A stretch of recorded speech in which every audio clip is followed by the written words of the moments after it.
नमस्कार.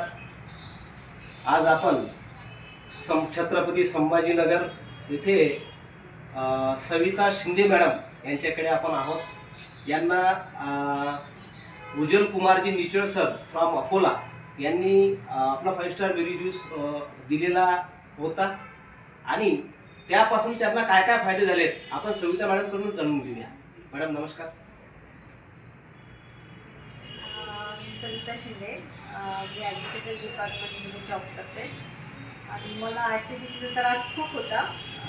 जेवणाच टाईम झालं, जेवण केलं की मग बसूनच कम्प्युटरवर काम, त्यामुळे ॲसिडिटी खूप वाढत होती. जवळपास 7 ते 8 वर्ष मी तो त्रास सहन करत होते. आणि जेव्हा मला निचळ सरांनी सांगितलं बेरी ज्यूस घ्या, फरक पडेल तुम्हाला, तेव्हा मी जवळपास 2-2.5 महिने बेरी ज्यूस घेतलं. तेव्हापासून मला ॲसिडिटीचा त्रास खूप कमी, म्हणजे नसल्यासारखाच झालेला आहे, म्हणजे त्रास नाहीच आहे आता. त्यामुळे मला खूप फरक पडला आणि मला असं वाटते हे सगळ्यांनी घ्यायला पाहिजे, म्हणजे वेगवेगळ्या आजारासाठी वगैरे पण चांगलं आहे. त्यामुळे हे बेस्ट आहे आणि खरंच मिरॅकल आहे.